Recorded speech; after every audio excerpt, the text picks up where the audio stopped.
Nous vous invitons à vous abonner si ce n'est pas encore fait, à activer la cloche pour être au courant de nos prochaines vidéos, à nous suivre sur nos réseaux Facebook et Instagram adventiste.mq. Bon visionnage et prenez soin de vous.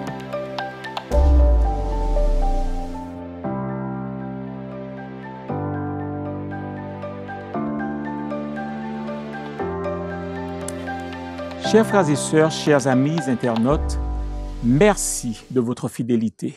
Alors que nous continuons à vivre ensemble cette semaine de réveil du département de la gestion chrétienne de la vie. Soyons chaque soir au rendez-vous afin d'être rafraîchis et bénis et permettons au Seigneur de parler encore une fois à nos cœurs. Prions ensemble. Céleste Père, c'est ton moment. Puisses-tu nous bénir, puisses-tu nous ouvrir l'esprit et permets que nous puissions nous conformer à ta parole. À l'aide de ton Esprit Saint, nous avons prié au nom de Jésus. Amen. L'histoire de Zachée de Jéricho est une histoire de murs qui tombent. Luc 19, verset 18, parle de la façon dont les murs de séparation dans la vie de Zachée furent brisés et comment les relations entre lui et Dieu et entre lui et les autres ont été restaurées.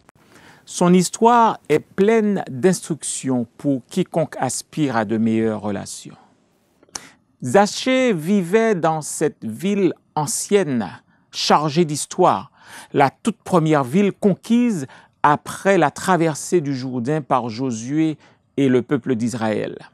C'était un lieu historique. La ville était, une fois de plus, populaire à l'époque de Zachée. En effet, Hérode le Grand avait établi une résidence d'hiver à Jéricho et il est mort en l'an 4 avant Jésus-Christ. La ville était un centre régional et économique à cause de la production de dattes, de vins, d'épices et de parfums. La localisation stratégique de la ville au milieu d'un réseau de routes de l'ancienne Palestine contribuait beaucoup à sa popularité. Et c'est ainsi que marchands, soldats et pèlerins traversaient Jéricho et Zachée, un collecteur d'impôts, prenait avantage de la situation. Et c'est là que l'évangile de Luc introduit Zachée. Voilà ce que nous lisons dans Luc 19, verset 2. « Or, un homme riche appelé Zachée, chef des collecteurs d'impôts. » Son nom révèle qu'il était d'origine juive, mais par profession, il était un officier romain. Ceci l'avait mis dans une position ambiguë et difficile. Les Juifs le considéraient comme un traître à la nation et le haïssaient.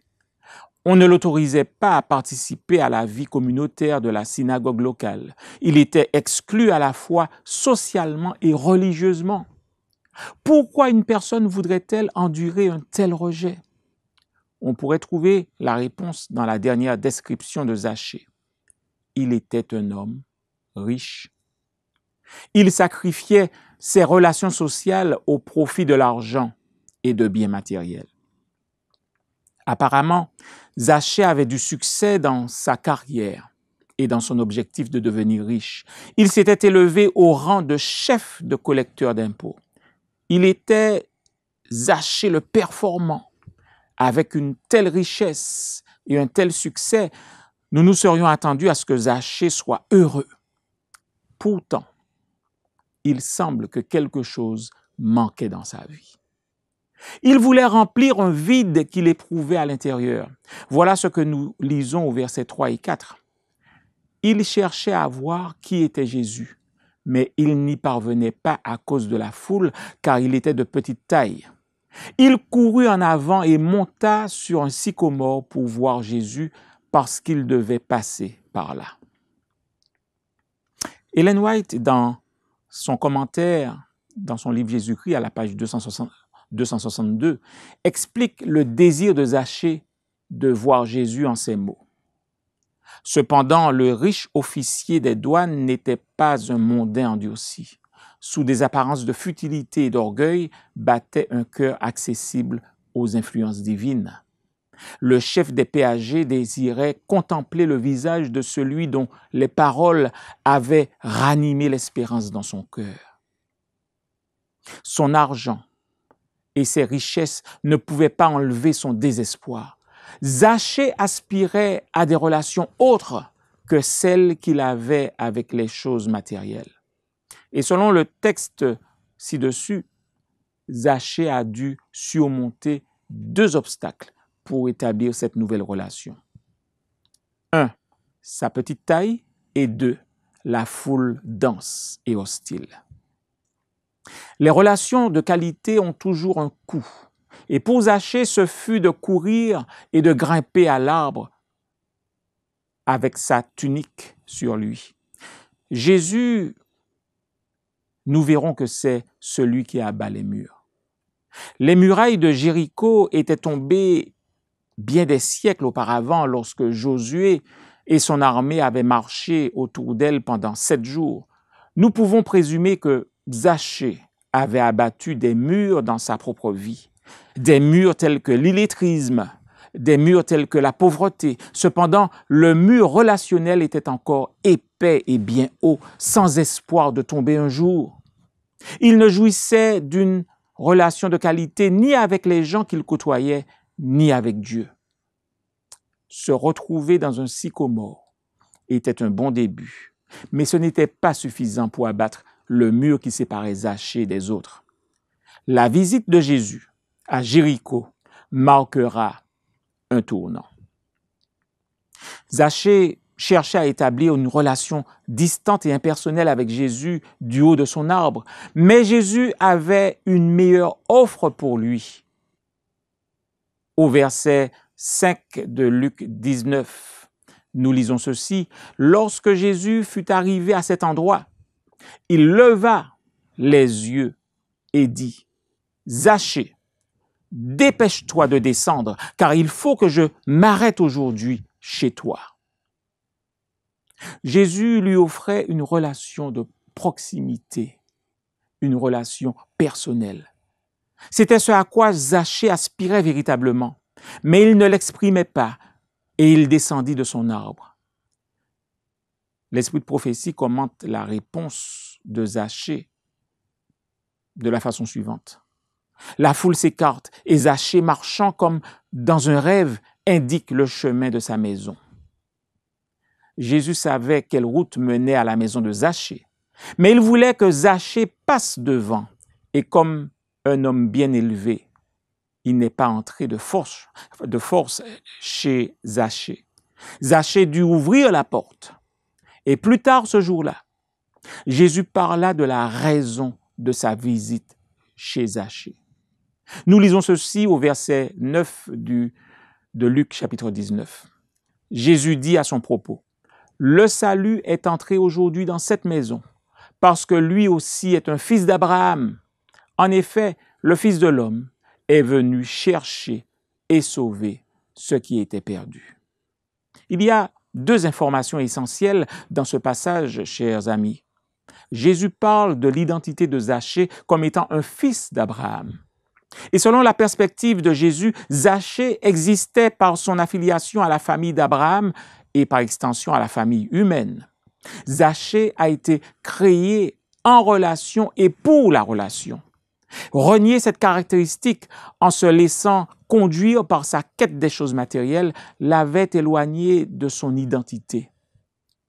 Il vivait maintenant une vie peu satisfaisante et non accomplie.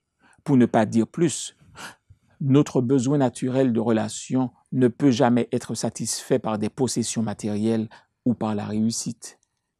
Il était essentiel que Zachée se reconnecte à son identité en tant qu'être relationnel. La seconde information dans ses commentaires ultimes concernait la mission de Jésus. Jésus l'a décrit en termes relationnels. Chercher et sauver. Non seulement nous sauve-t-il du péché, mais il nous sauve aussi des conséquences du péché, à savoir des murs de séparation érigés entre Dieu et les gens et entre les personnes. L'apôtre Paul soulignait cet aspect du ministère de Jésus lorsqu'il écrivit dans 2 Corinthiens, chapitre 5, verset 18, ceci. « Et tout cela vient de Dieu, qui nous a réconciliés avec lui par Jésus-Christ et qui nous a donné le ministère de la réconciliation. » Le salut de Dieu nous rétablit comme des êtres sociaux.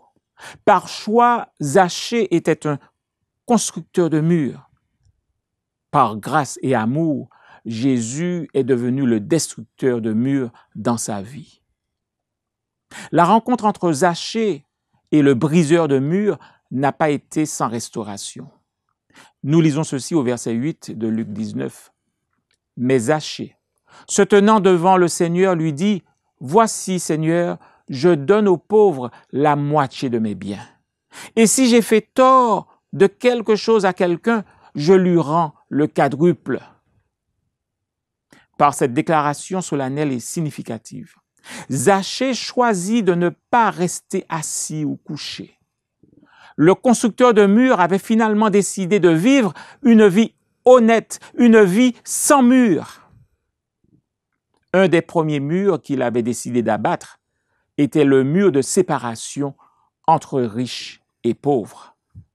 Zachée, l'homme riche, avait décidé de se reconnecter avec les pauvres. Il ne prenait pas seulement l'engagement de sympathiser, de parler, de jouer ou de prier avec les pauvres, mais aussi de participer à changer leurs conditions de vie. Nous pouvons entretenir 4 types de relations avec ceux qui sont différents de nous. Soit nous n'avons aucune relation, ou alors une relation en bons termes, ou encore une relation intéressée, ou une relation responsable. Zachée, lui, s'est engagé dans une relation responsable. Ce faisant, Zachée a mis en pratique les instructions de celui qui lui avait tendu la main.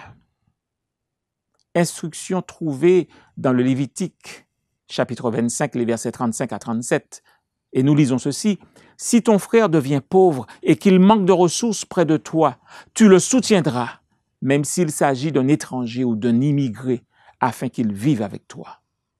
Tu ne tireras de lui ni intérêt, ni profit. Tu craindras ton Dieu et ton frère vivra avec toi. Tu ne lui prêteras pas ton argent à intérêt et tu ne lui prêteras pas ta nourriture pour en tirer profit. » L'ancien Zachée, cupide et égoïste, s'était engagé dans quelque chose d'inimaginable. Cette sorte de relation avec les autres était possible à cause de sa relation intime avec le Sauveur. Quand nous nous connectons à Dieu, nos tendances égoïstes sont vaincues et nous sommes transformés à son image. En plus de partager avec les pauvres, Zachée s'est engagé à rendre ce qu'il avait volé. Certaines relations ne peuvent jamais être rétablies sans une restitution appropriée. Un principe de base est d'assumer la responsabilité de la relation rompue, de reconnaître que nous avons fait du tort à l'autre et de faire tout ce qui est possible pour réparer le mal. Ellen White fait ce commentaire au sujet de la restitution de Zachée. Elle nous dit dans le livre Jésus-Christ, à la page 480, « Aucun repentir n'est sincère s'il n'entraîne pas une œuvre de réformation. » Lorsqu'une relation a été brisée, il n'est pas sage de passer rapidement à autre chose sans aborder les causes derrière le conflit passé. En l'absence d'une fermeture adéquate, les blessures vont se rouvrir, ce qui empêchera l'établissement d'une relation profonde et sincère. En conclusion, chers amis et frères et sœurs, Zachée avait vécu à l'intérieur des murs du matérialisme pendant des années. Il n'était ni heureux ni satisfait. Après sa rencontre avec Jésus, sa relation avec Dieu et les autres est passée avant l'acquisition des richesses. Il était libéré de sa prison dorée. Il est devenu un instrument de liberté pour les autres. Pourquoi N'invitons-nous pas Jésus à agir comme un destructeur de murs dans nos vies? Qu'il en soit ainsi et que le nom de Dieu soit glorifié. Amen. Pour aller plus loin, si vous êtes à l'aise avec l'idée, racontez comment une relation brisée a été restaurée. Comment vous vous êtes senti après cette expérience? Quelqu'un lutte-t-il actuellement pour réparer ou améliorer certaines relations? Souhaitez-vous demander l'aide de Dieu? Ma promesse pour aujourd'hui: améliorer mes relations, grandir dans la fidélité, le pardon et aimer par principe.